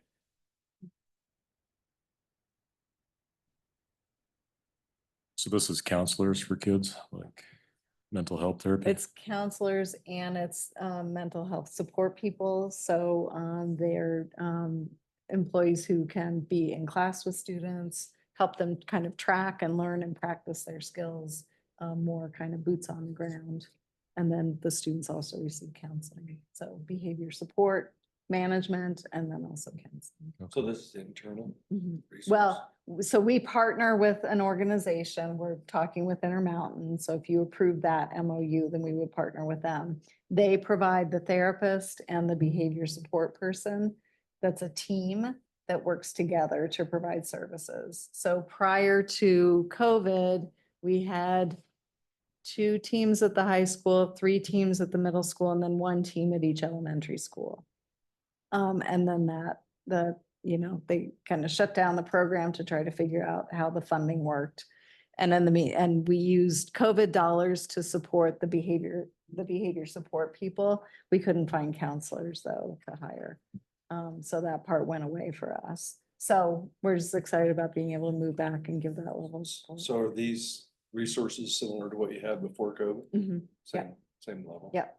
Yeah, and they have an extra parent engagement component that has been working really well in Bozeman. They did it last year. And so we're able to access that. That just goes straight to Medicaid. So won't go through this process that's in this MOU, but we're able to access that also. So that's an additional service. On that note, we sit here and we constantly complain that stuff gets cut and we're not being handled properly by the legislation and things aren't financed. Do we bother to call and thank somebody? I think that's a great idea. I mean, it seemed like They got it going again. we were certainly vocal about it when it went away. It seems like if it's back, we should be equally appreciative. Take care of that. I like that. So what did we do? We were using COVID dollars to fund the counselors, so they were still there. We didn't have the counselors. We couldn't find counselors to hire during COVID.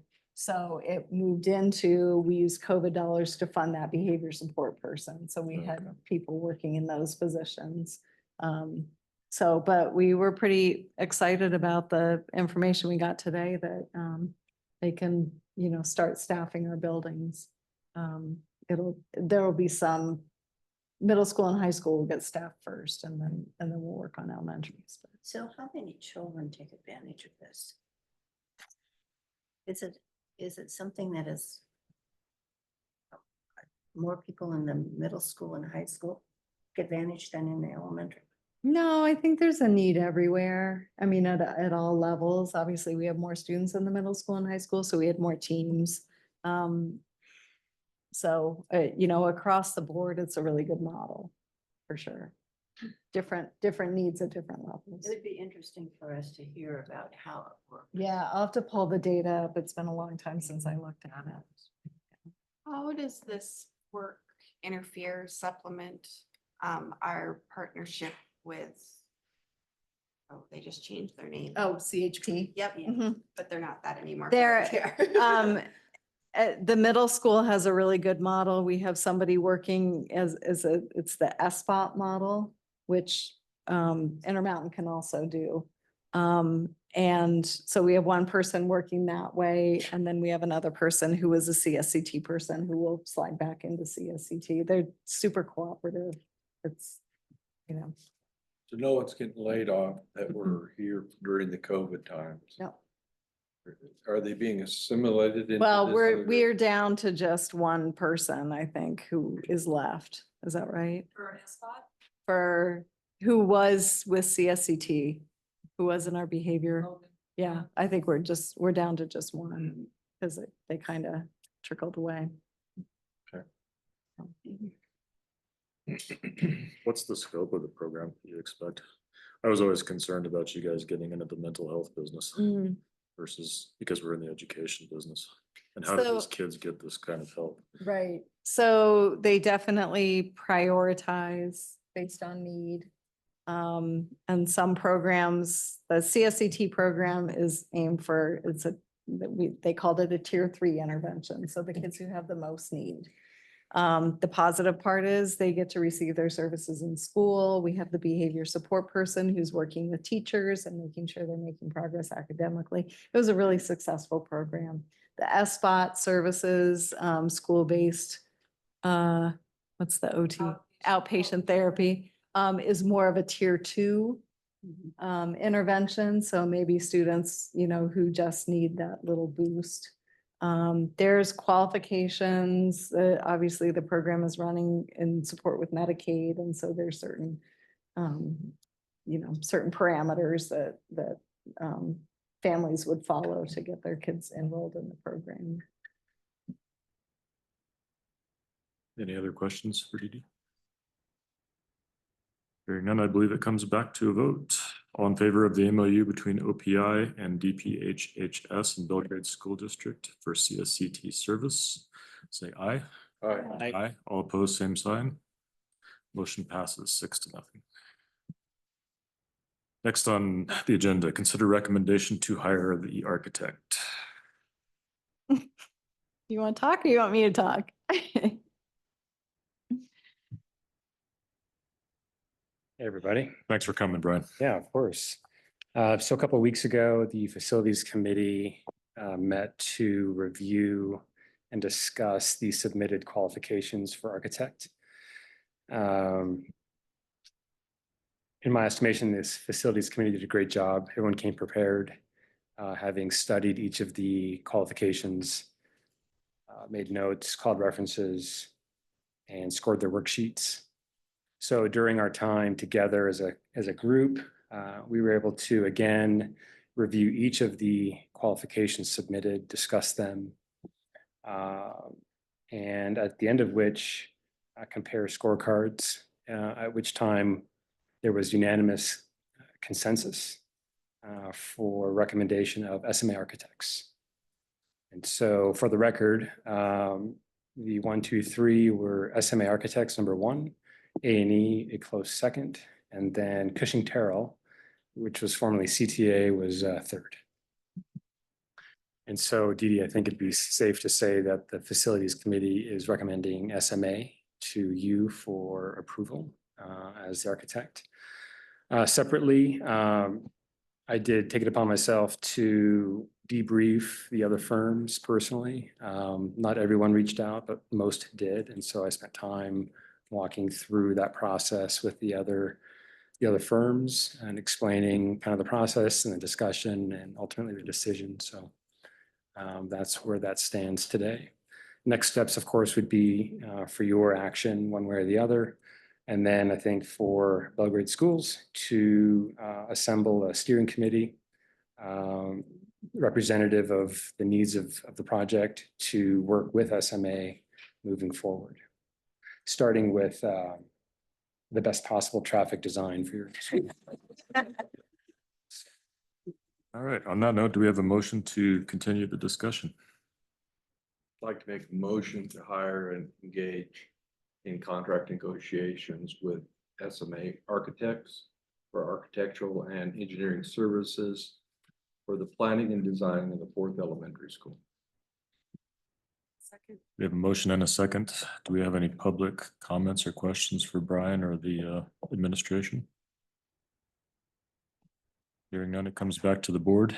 Any board questions or comments? Mary Ellen? In 25 words or less, can you tell me why this firm is so much better on team and work history? Got perfect scores. I would invite some of this committee, I didn't score anything, so I would invite some of the facilities committees maybe to answer that as well. I was on it. You were- I was on it. Jesse's on it. So Okay. those are the two. So you're looking at the group. I think. I can address it. I'd like to hear yours. I'd like to hear the board. I'd Yeah. like to hear the Yeah, guys. And here's what my perspective was, not on anything specific, but what I was looking at their presentation, and really for me, it's a lot about the presentation because I don't have the same working knowledge of these companies. So I'm relying on folks that have worked with these different groups. The thing that I saw with this group was that they're the one group that put together a dialogue around the security of the school and how that was important and how the designs incorporated that they were looking at. And that was really, for me, one of the biggest criteria that was important. I didn't score A&E second, but my score on A&E was probably third. Probably related to some of the issues we've had with the last 2 elementaries more than anything else. Okay. So that's kind of where I ended up. Now, other people had they have a better relationship, personal relationship with A&E, so they got some higher scores from some other folks. So they could say, yeah, we think that they were better.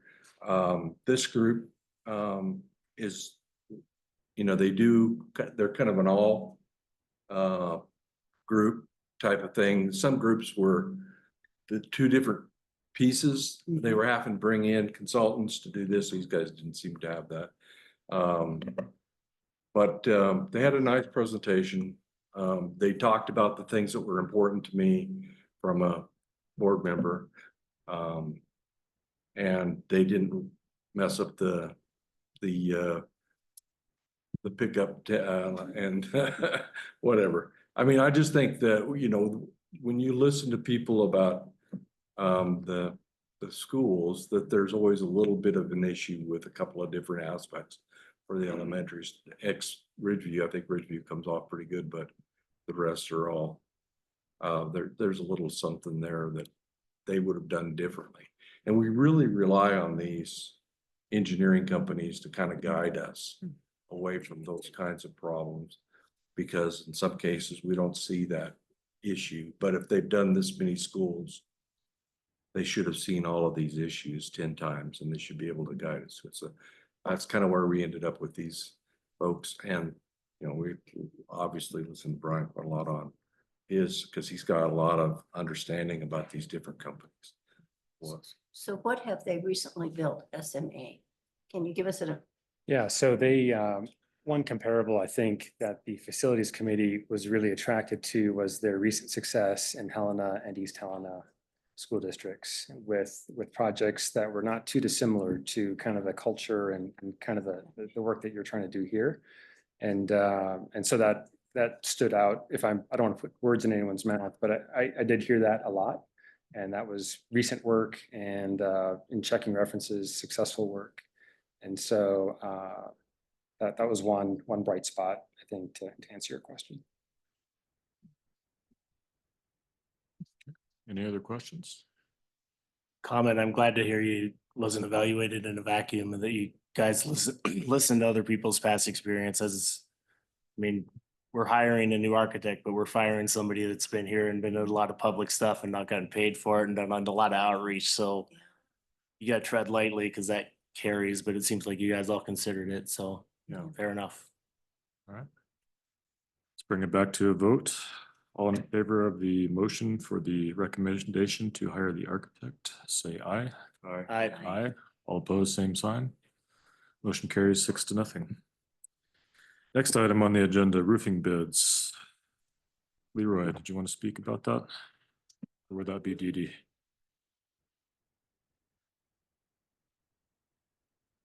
I'm gonna catch you guys up a little bit on the history of this project because it hasn't been as smooth as we wanted. A&E had submitted out the RFPs and it was during the pre-bid walkthrough that it was discovered that we have several layers up there and we might have asbestos. So of course we had to put a halt on everything and have it tested. Sure enough, it's there. And that pushed the bid date back. And then of course they had to issue addendums and now the last addendum was basically also, please also include removal of asbestos as well. So that's why it's taken so long to get these bids in, but finally we did. The low bid was Summit Roofing by a very considerable amount. And they did acknowledge that they received all addendums, so there's no reason to believe that they're missing anything in their bid. I mean, we've worked with these guys more than any other roofing company. So with that, I mean, you guys have any questions? We do, but we need to have a motion before we can continue. Oh. Anytime the word asbestos comes up, you better be ready. So A question. let's start with a motion to continue the discussion. Summit roofing project at the quad admin buildings without bid alternate 1 included. We have a second. I see. We have a motion and a second. Questions for Leroy? So my question is, why are we putting the money in on this before we know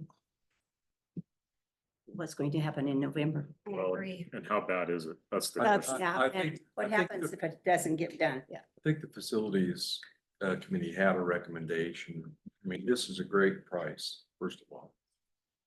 We did recognize the fact that it's money, it's $144,000, and there's something coming up. And it might make more sense to wait until that decision's made by the public before we spend $144,000. And the question was then, what happens? What kind of problem do we occur? And we decided that we were gonna buy a box, 5-gallon buckets and give those to no, that's a joke. We were told. That was a joke?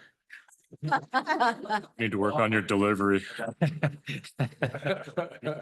We decided that the impact to that waiting is not, won't be, or our recommendation to the board is that it wouldn't be significant. But we also said to her, this is a board decision. This is not the facilities committee decision. So you need to weigh in here and make the decision on whether you think we ought to go ahead and do this or not. So I want to clarify that the committee's recommendation was to wait. Is that right? Wait. Okay. Which is fine. We can continue the discussion and withdraw this motion. Well, I think, I don't know that I say that we discussed waiting. We put it forward. But, we could go either way on this thing. Yeah, there's a reason that there's 2 recommended actions on here. Basically, it was, if you guys choose to have this done, our recommendation is Summit Roofing. But to make the decision of whether or not we should do it right now as opposed to waiting, because we weighed the pros and cons of that. If we don't do it, the roof isn't going to cave in. I mean, it does have a couple of leaks and it seems that they're always in a different spot. And we've had the roof patched in the 3 years that I've been here in a few spots as well. So, Good day. I mean, this is obviously weather dependent. of course, yeah. Do you have a farmer's almanac? That's how you deliver it, Rocky. I think probably if we pass, then we're looking at next spring. You think you could manage until next spring? Yeah, I mean, we've Buckets. dealt with it for several years. This isn't, I don't think that this is as dire as the high school roof was, especially in the science wing. From what I've heard, they were dealing with leaks for 10 years. I don't know if it has been bad since before I started. But this isn't anywhere near as bad as the high school, though it does need. Was it something that you kind of inherited when you started your job, or did this just come up recently? Yeah, I inherited it, but it wasn't like it was disclosed. I discovered it. I discovered it because we had a leak one day, and then some of these things you just find out over time. In the pre-bid walkthrough, there was somebody who was saying like, "Oh, Goodyear made this TPO. Well, they haven't made TP or EPDM, and they haven't done that since like '95." So it's been a while, and all those roofers agree that it does need to be done. Now we don't have a rain shower every time it snows, or even when it rains. It's only bad when we have a heavier bit of snow up there, and we've done some patching, but it is due. So it's not No just doubt what about means, it. But when it pours, it's. Get the buckets out. Leroy, what's like the timeline difference? Like if let's say like it approves today, when would the work start? Or if like, let's say the November 5th fails, then like when it starts, does it really make like a massive difference in timeline? Well, actually, because, I was hoping that this thing would have been done by now, but of course we hit this giant roadblock and had to slow things down. I do know that if it gets approved now, it's going to be a very tight timeline. The original RFP stated work completion by October 15th. And people who've responded have said, that's going to be tough. And I've talked to the architects and, we're looking at maybe October 31st. We'd love to be able to get it done before the snow flies, but we had snow, I think, on October 20th last year. So it's not impossible, but it would be a very tight timeline now. Whereas if we were to push this off and let's say the land exchange was not approved and we would definitely have to go out for bid again. But that would really open things up for it to be done in the spring. I think one thing, Summit Roof is the successful contractor for the high school at this point, as I understand. Yes. And what's your assessment of their quality of their workmanship? I think that they're great. I mean, they're a firm that's they did Story Creek's roof. They did the roof at the high school when we did the remodel. I believe they did Saddle Peak when it was built. They're a huge commercial roofing company. They have their own staff to do the asbestos abatement. They do this enough. So I have no doubts. I mean, the fact that they were such a low bidder, maybe that's because these other companies perhaps have to outsource the asbestos abatement. I'm not sure, but I have no qualms with hiring them by any means. That's really, really a big difference in price. Yeah, it's huge. Like if I bid jobs professionally, if I bid that, I'd looked at those bid results and think somebody sees something, they're gonna hit us with a change order, but you trust them. So that's not necessarily the case. Yeah, I mean, this high school roofing project was really the first time that I've gone through a project of that size, and particularly with this company. They've been great about any warranty issues that we've had on any of the other schools. They get to them pretty darn quickly. So yeah, based on the experience that I've had with them thus far, wouldn't have any issues. Any more questions for Leroy before we have some board discussion? Any board members have any comments for or against this? I'm going to vote no. Because I think we should wait. I was gonna state just for the record, like, we can talk about this, and then if it goes down and we decide to delay, we would just have another motion to put it off, so. I would just, I mean, I think we could roll with it, and I would be concerned that if the land swap did go through, the city would tear it off anyway. We'd just be throwing away money. But I'm looking for you guys.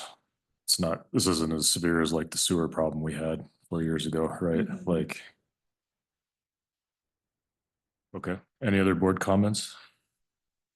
So we'll vote. You want me to rescind the? No, Vote it down. no, it can be voted down, and then if it does get voted down, we can pick up the next option. Does that sound good? Yeah, that's. Okay, so let's vote. All in favor of approving the roofing bid. Excuse me. Yeah. Oh, I'm sorry. I forgot to ask for public comment. Thanks, Karen. All right, let's bring it back to a vote. Any more board comment on the eve of no public comment? All in favor of approving the roofing bid for the QA and admin buildings, say aye. Aye. All opposed? Aye. Motion fails 5-1. That said, I believe we have to bring up a motion to table this until We the need to election. table this item until after the November 5th election. We have a motion and a second. Any public comment regarding tabling this roofing issue? Seeing none, comes back to the board. I think we've covered everything. Any further comments? All in favor of tabling this item until the election, say aye. Aye. Aye. All opposed, same sign. Motion carries 6-0. Thanks, Leroy. Next item on agenda, new procedure 3510P. There it is. There it is. Thank you. You're welcome. Whoops. I jumped to the cell phone. Okay, so this is just, we took that document that we worked on last meeting and turned it into a draft procedure that hopefully reflects everything that we discussed. Let's have a motion to continue. To adopt the new procedure 3510P, school sponsored activities. Do we have a second? I'll second. We have a motion and a second. Do we have any public comment on procedure 3510P? Seeing none, comes back to the board. Any board comments? I have a question. Nowhere in here do I see that it's only for wrestling and soccer. This is going to be attached to the policy, but should we make reference in here somewhere that we're only going to do this for soccer? And It does in the, At the bottom, it says that, but to me, as reading that, it doesn't tell me inside that it's only for those two. I can't see what you're saying, I guess. When it said that, it says that Belgrade High School, or that the Montana High School Association agreed to this, but nowhere did we say in here that we, as a board, agreed to this policy Would you for like, only soccer would you and like, wrestling. like a bullet that says that? Yeah. Okay, we can add that. Or you could just change the guidelines to guidelines for accepted or approved. Yeah, because Mary Ellen's right, because in there it says about them MHSA allowing it except for football. So it kind of leaves it open. Okay. At that part. So just another bullet, does that work for you? For just those two sports. Okay. Bullet. And I know this procedures that goes along with the policy, but I think the procedure needs to reflect the policy. Yeah. So would you like me to amend my motion to include that? It was Mary Ellen that made the motion. Oh. Oh, no, whoops, I'm sorry. That was for the roofing. I wrote it down. It was me and Steve. Yes. Yeah, Yes. you could do that. You could just amend your motion. Okay, I amend my motion to adopt the new procedure 3510P with the inclusion of adding a bullet point that includes soccer and wrestling. I'll second the amendment. Now we have a motion and a second. Are there any further questions or comments on this amended procedure? Oh, I'm supposed to ask for public comment as well. Any public comment? Okay, comes back to the board. I believe it's time for a vote. All in favor of the amended procedure 3510P, say aye. Aye. Aye. All opposed, same sign. Aye.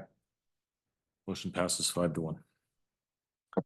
Consider adoption of new policy 3630, cell phone and other electronic devices. Dee Dee and Thomas, Trey, did you want to talk about this? Yeah, so it was in the news, the governor just right around the time school was starting came out with a communication saying, school districts, would you consider having cell phone policies? Because we know there's a lot of information in the news about the, distractions that cell phones bring to students and mental health issues that are tied to cell phones and things like that. So we know that's been in the news a lot. The governor came out with this recommendation. We actually have had procedures in place for a long time. I think the middle school has had them since before COVID. Where essentially students, if they bring a cell phone to school, it stays in their backpack or their locker all day and until they're leaving to go home. Is that accurate? Yeah.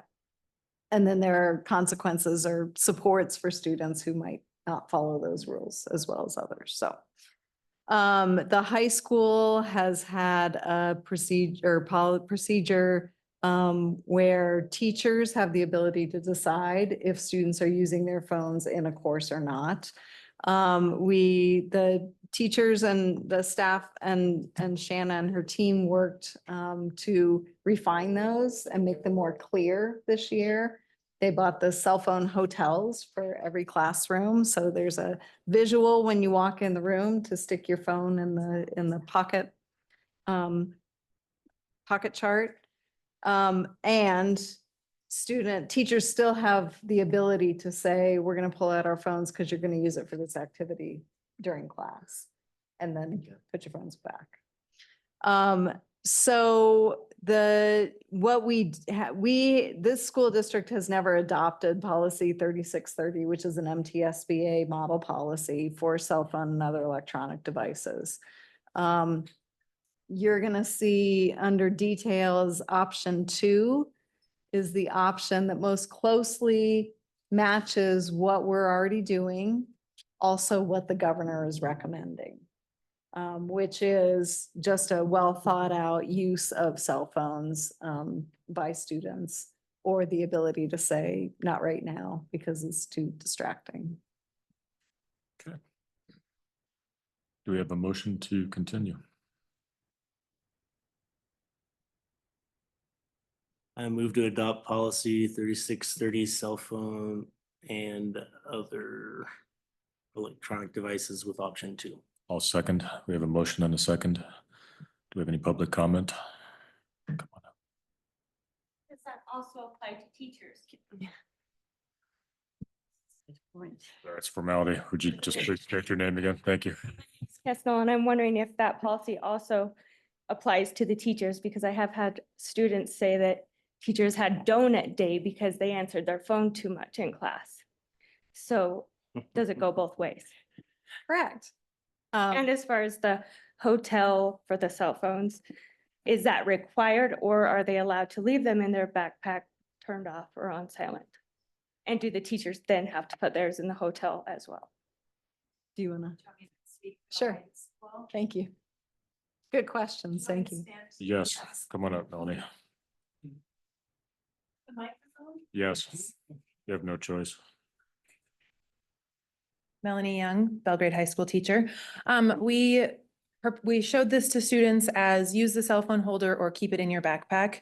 I will say it is working. I will say from what I've seen, what I've heard from teachers, not a lot of them are using the holders on the wall, but the message of it goes in your backpack and it stays in your backpack is working. And I think the biggest thing is, yes, we've been able to for years say, keep your phone away, but it wasn't a united force. Whereas now when we have all of us saying, keep it away, you're not the teacher enforcing that and then fighting against maybe others that don't. I think some teachers are trying to do the like, I'll put it away when you put it away, to speak to that point, and having that awareness of not being a hypocrite about it, but also that maybe balance of teacher versus student and expectations. But I have seen an improvement in my classroom already from it just because we're united. Thank you. Yeah. Any other public questions, comments? Back to the board. It's in our teacher handbook, isn't it, about teachers using their cell phones? Yeah. Different policy. Like, we can talk about it, but it wouldn't apply here, right? This one is specific to students. We have other, I'd have to look it up. You would So, allow an adult yeah. to have a cell phone because they have a kid that might be sick or something. I mean, there's Yeah, different. and I yeah. appreciate the comment, but it's different. Any other comments? I just wanted to say my daughter hated it, which means I loved it. Exactly. And I hope that, I mean, personally, like, if anybody, teacher would come to me and tell me it was getting out of control or affecting their educational forum in their classroom, I'd be the first one to recommend that they go away completely. And I hope you teachers use that as ammo. No, I'll second that wholeheartedly. My child hates it, but is now reading Ayn Rand because he can't have his cell phone when he's done with this stuff. I'm like, that's a good pickup. Yes. Thank you for keeping the focus on So- education.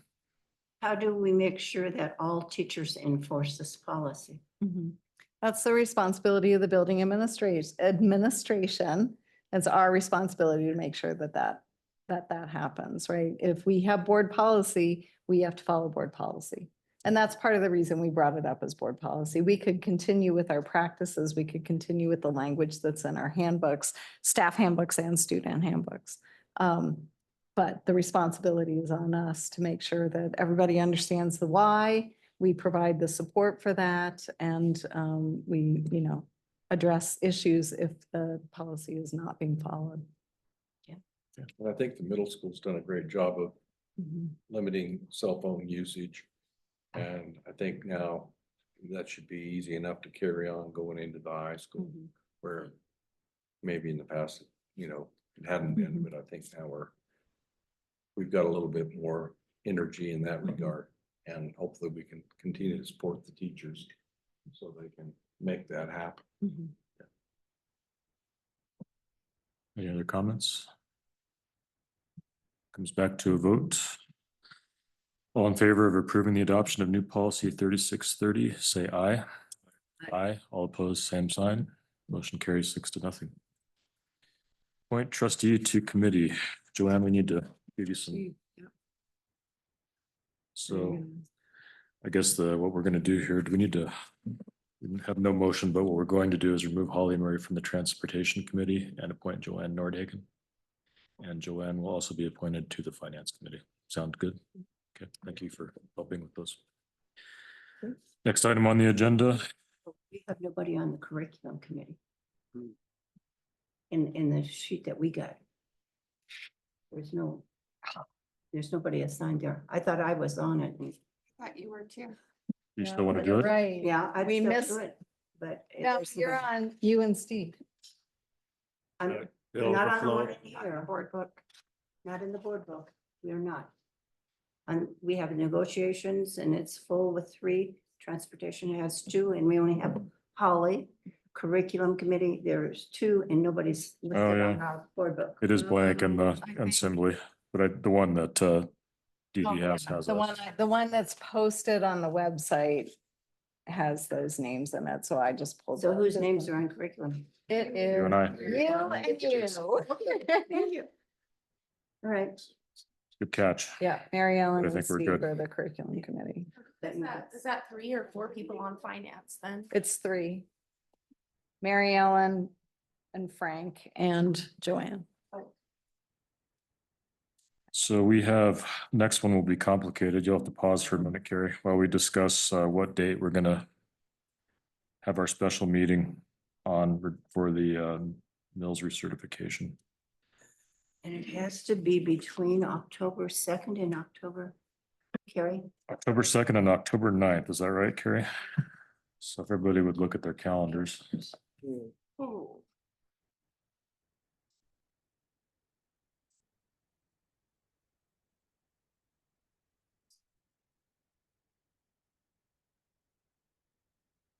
When do you travel, Frank? How about you, Rocky? When are you traveling that time? Not that I'm aware. I don't have anything on my, yeah, I have meetings, but I don't have any travels.